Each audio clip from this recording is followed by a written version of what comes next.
in the playoffs. I'm happy for Minnesota. J.A. Donde, who most impressed you with their first-round win? It was the Phillies, who had a similar pitching performance to the Twins. Granted, a bad against the Marlins, so maybe not that impressive. But what impressed me was the fact that they scored an abundance of runs with only 2 home runs during the series. And you know, you worry about teams that are overly reliant on the home run during the postseason, and what happens when that goes away? Well, they've showed they can score in a variety of ways. I think that bodes well for them going forward. Marcel Louis and that home field. And that home field, yeah. I mean, that's like nothing we've seen. Marcel Louis-Jacques, most impressive.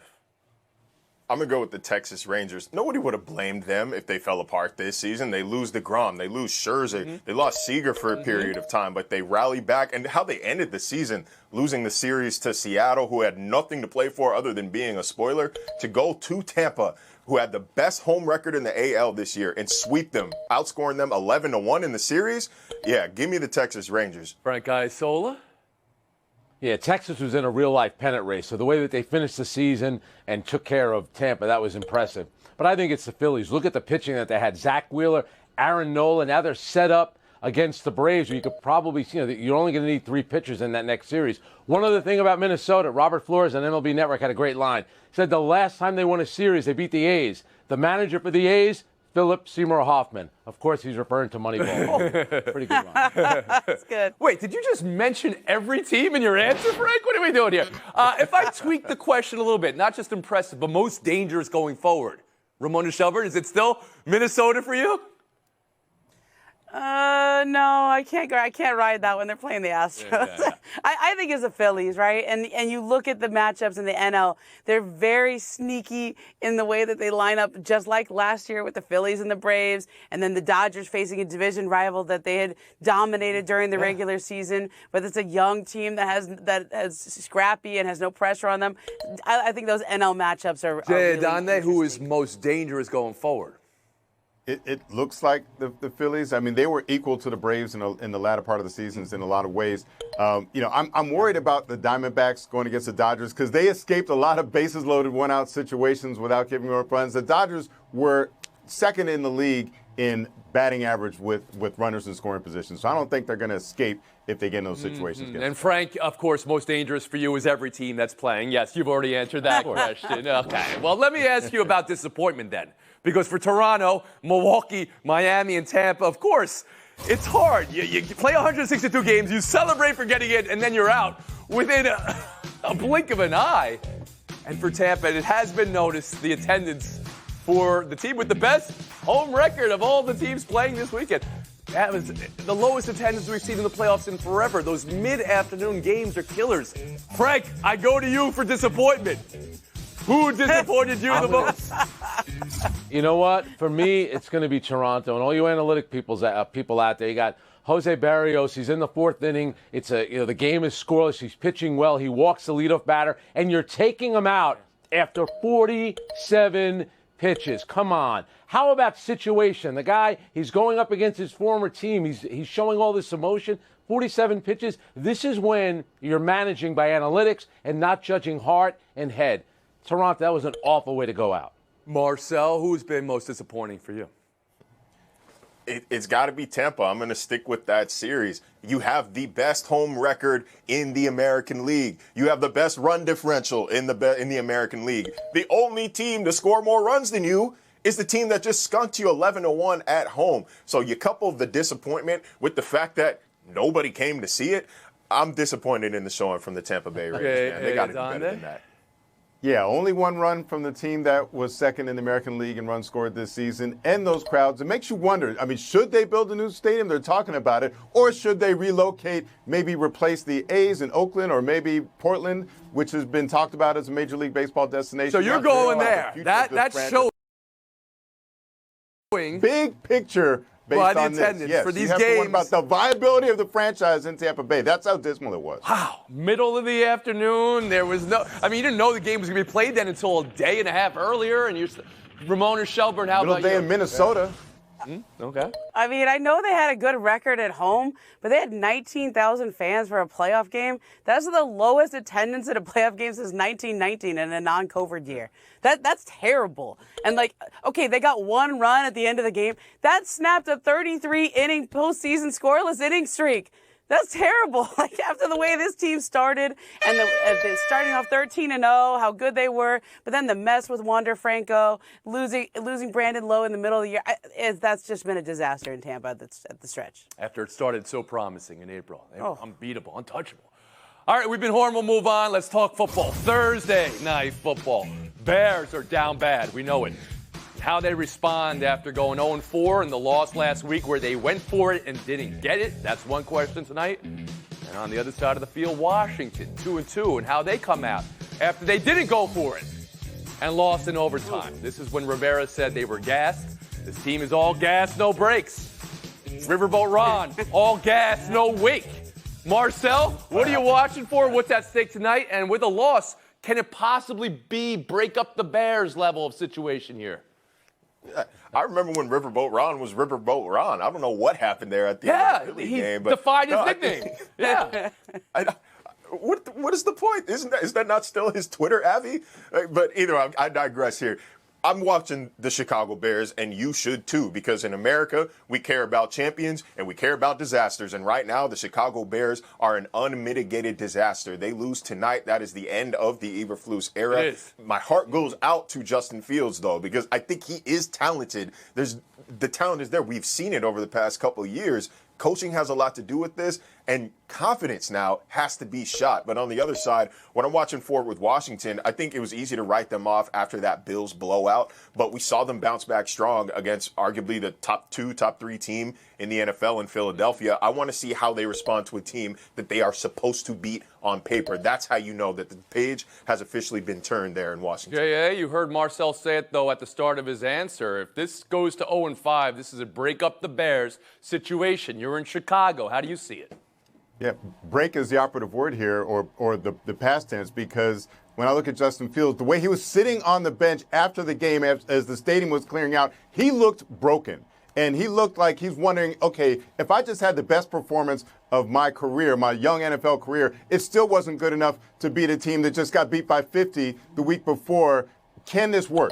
And can my coaches put me in position? The coaches denied him a chance to win that game with the decision to go for it instead of kicking the field goal. So he looked broken. So I'm wondering if 4 days are enough time for him to come back and find something, or are they going to lose their 15th in a row, and will it never, ever get better than it had been before?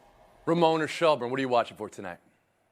Well, I'll be watching, but I also know who else would be watching. Caleb Williams, Michael Penix, Bo Nix, all the quarterbacks the Bears could get if they keep losing. Yeah? They get to the top of the draft. I mean, this looks like a disaster in Chicago because to me, I watch Justin Fields now, and I don't even think we can evaluate him anymore. I think he needs to change the scenery just based off how this whole tenure has gone. I don't know if you break them up or you just keep losing because there's so many good quarterbacks coming into the draft next year. And Frank Isola, what are you watching for? Yeah. Ramona touched on it. At the end of that nightmare rainbow is maybe Caleb Williams. So why would you break up a good thing for the Chicago Bears? They might finish with the worst record. I'm going to say this, too, about Justin Fields. I get that he's talented, but he only leads the league in people making excuses for him. At what point does it become his fault that they don't do well? I get it. It's everybody else's fault around, as if it's a conspiracy for him not to play well. He runs the ball, so they load the box up and make him be a passer, and he hasn't been efficient enough. He might just not be good enough. Yes, he's an NFL player, maybe not good enough to be a big-time quarterback. Ramona, make a pick tonight. It sounds like you've got Commanders. J.A. Donde? Commanders. Marcel? Yeah, Commanders. Frank Isola. The Magic Johnson Commanders. Taking a break here. Buy or sell on the other side. The ultimate. No time. And Taylor back practicing with the Colts and speaking publicly. I don't think it matters on if I'm saying I'm committed or not, because I'm here. I mean, if somebody wasn't committed, they wouldn't be here. I know you guys don't usually see me super excited all the time, but I'm really excited, when you've been out for something for a while and you're finally back into the groove. So after his trade request this summer and his unavailability over the last month of the season, the Colts are 2-2 and moving forward. And now Taylor is potentially going to play. Marcel, how do you hear the formerly disgruntled, now maybe degruntled running back? I think he got a little taste of reality when he saw what happened with Saquon Barkley, when he saw what happened with Nick Chubb, unfortunately, what's going on with Austin Eckler, this little running back powwow this offseason. didn't quite work. I do believe he's excited, though. Like, at the core, at the end of the day, he loves football, right? Like, he wants to play football. He's getting an opportunity to do that for a team that is more competitive than he thought they would be. So I buy he's excited, but, I don't buy the commitment, man. Frank Isola? I know no one wants to do this, but let's give the Colts a little credit. They stood their ground. They didn't get a deal that they wanted. Now what are they doing? They're getting a big-time running back with a 2-2 team. They could be pretty dangerous. Good move by them, and good luck to him. Ramona Shelburne? Yeah, I buy that he's excited to be back out there. He hasn't played since last December when he had the ankle injury. And he even said it's been 290 days. Like, he's counting. And so I buy that he's excited to be back out there. I don't buy the level of commitment to the franchise long term. Jay Adande? Yeah, but more important than his mood or his state of mind is the state of his body and the fact he only played 11 games last year. He missed the first 4 games of this year. He should be nice and refreshed for the rest of the season and should be very productive for the Colts. He's joining a first-place team. Who would have thought? We'll move on. International basketball news of the day, broken by you, Ramona Shelburne. Here you go. Joel Embiid choosing USA over Cameroon and over France, which he has citizenship of as well. He'll be available for the Redeem team at the Olympics next year, which we all know is where you win world championships, Ramona. This is your reporting. What does it mean? Well, look, this is really a choice for Joel Embiid to say, I want to play in the Olympics. And I think if Cameroon were qualified for the Olympics, he'd probably be playing with Cameroon. But they're not, and they're not likely to be qualified for the Olympics. So you see LeBron James, you see Steph Curry, former MVP, saying, I want to be on Team USA. Joel Embiid is the reigning MVP. And what did Team USA lack in Manila when they lost 3 of their last 4 games? Size and defense. Well, this is the biggest free agent signing they could have made. Yeah, Donde. Yeah, but by picking USA, it means he doesn't just want to play in the Olympics. He wants to win a gold medal in the Olympics. That's his priority because it seems like it'd be more fun to wear the uniform of the home country and to have everyone in the stands behind you, or to try to get Cameroon into it, which would be unique for his true home country. He just wants to get that gold medal. Mm-hmm. That's all. Is that wrong? Marcel Louis-Jacques. I mean, he's already super American in that he's just joining the winning side. He's joining the super team here. Obviously, he wants to win a gold medal. He's already got the spirit. I don't know who's stopping this team. It's almost like Team USA said to the rest of the world, oh, y'all forgot what we do around here. Sounding like a gold medal coming back in Paris. Frank Isola. Well, Cameroon didn't qualify for the Olympics, so why doesn't Joel Embiid and Pascal Siakam try to qualify there? To me, it sounds like it came down to, in the fourth quarter, who does Joel Embiid want to bail him out of yet another game? Oh, my goodness. Oh, my goodness. You guys. Or is it going to be LeBron James and Kevin Durant? I guess he said, you know what, I'll pick Kevin Durant and LeBron James. Bail me out in the fourth. I could have used you against the Celtics this year. The land of opportunity. That's why it's an opportunity. Ramona He's Shelburne. been here since high school. His son was born here. It's not like he just. Come on. This is okay. Wait, let me finish. Finish what you're saying. I muted you, but let me hear what you got to say here, Frank. Go. No, so why don't we try to get Jokic and Giannis in the spirit of competition? Come on. It'd be much cooler if he played for Cameroon or France. All right. Is that what this is about? This is about the spirit of competition? I wasn't sure. It sounded like the spirit of competition for a while. The spirit of bitterness. We'll move on. Buy or sell 3. Chicago 4, Miami 1 last night. Another game where Messi couldn't play. Another L for Miami. The playoffs looking bleak for that team. Messi's injury is a major bummer for all, except for Chicago, who needed a win, and they get it. They want to make the playoffs. 62,000 in attendance in Chicago, by the way, more than every baseball playoff game. Today, Messi was named one of the 30 nominees for MLS MVP. His team gets to nominate him. He's one of the 30 nominees for MVP after the number of games he played in this regular season, Frank. Could Messi be up for this award? No, he's the most valuable asset. The most valuable player is Luka Costa of Cincinnati, FC Cincinnati. They finished with the best record. You know, a couple years ago, Kevin Durant played 39 games and got a 5th-place MVP vote. Come on. He's only played 4 games. He's not the MVP of the league. Come on, let's have some integrity here. Marcel Louis-Jacques? Well, yeah, I mean, in terms of on-pitch quality, he's not even the most valuable Argentinian player in the MLS right now. But this was never about the on-field product. I mean, look at Inter Miami's roster. Like, there's no other MVP candidate there. This was always about marketing and growing the league. Ever since he was announced, Inter Miami is the most followed sports team in Miami. They have more Instagram followers than the Dolphins, the Heat, the Marlins, and the Panthers combined. Okay. Tony, this is Inter Miami. I'm asking you about, what about Taylor Swift? MVP of the season. Should Miami be able to put him up? Should he be considered, Marcel? Yes or no? Yeah, because, I mean, who else on that team is going to Yeah, be? Donde. How about you? Absolutely. Listen to the numbers Marcel gave you, the 62,000 in attendance that you cited, the Inter Miami kits that you see across the country with that number 10 on it. So All right. he's clearly the most valuable. And has he played? Yes, he has played. Oh, my goodness. Ramona Shelmer, to you.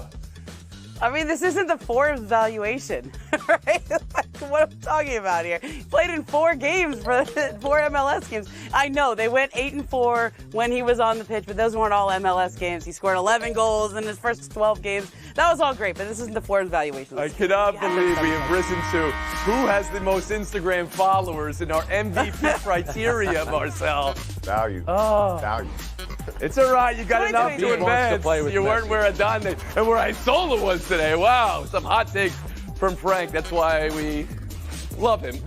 Ramona Shelmer, Marcel Louis-Jean. Next. Good luck in Showdown. Momo, save some reporting for everybody else. Another story you were on, WNBA expansion to Golden State. It'll be 2025. Joe Lacob is the Bay Area team owner, promising to win the league in 5 years and lead the league in revenue. Ramona, where do you hear lead the league in revenue? How did that land for you? And come up with the team name. I mean, it's a bold statement, but I don't think he makes that statement unless he knows it, because the Warriors lead the NBA in revenue, and they're going to play at the Chase Center, which is literally named after an ATM. Come up with the team name. That's pretty good. I like the Breakers. Shout out to a It's the San commitment Francisco from Bay. an owner for spending money. You have to spend money in order to win in pro sports in America. As far as team names, it's the Emerald City, maybe the Bay Area Emerald, but I would have loved to see a revival of the Sacramento Monarchs. The Monarchs. Oh, yeah, you were Sacramento born and raised. Okay. And the Breakers? I'm sure Vivek would No love one's that. going to say the Golden State Bay or the Bays? Okay. We'll move on. Showdown 2. Why would a lion concern himself with the opinion of sheep? Oh, that was Giants lineman Evan Neal talking about fans who were booing him and his teammates. And he made the line where he said, what do? Flip hot dogs and hamburgers? He has since apologized. Marcel, is it okay for him to go at the fans if they were going at him? Absolutely not. Not like this. If there's ever a market where you can't let them know you're thin-skinned, it's New York. It's known at this point. Good for him for trying to apologize, but man, this was the wrong way to go about it. I mean, the Giants are one of the most disappointing teams in the league. You don't go at the fans when you're the disappointment, let alone when those ticket prices cost what they cost in New York. I don't think anybody flipping burgers is paying those fees. You're never going to win going after the fans. Come on. Never. One more showdown here. 2030 World Cup. Did you see this? It's going to be played on 3 continents.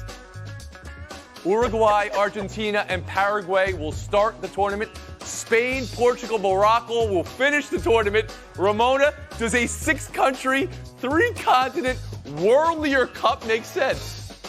I mean, emphasis on world? Like, I guess it's one of those tickets where you buy that you go around the world and you have this never-ending stopover. I don't get it. But Marcel? it's the last one before. Hey, when you have 6 host countries, you don't have one. I'm worried about the infrastructure needed for this, but this is doing way too much. I love it. I love it. It's the World Cup. And you could have the graphic of the airplane with the lines going through it like Indiana Jones.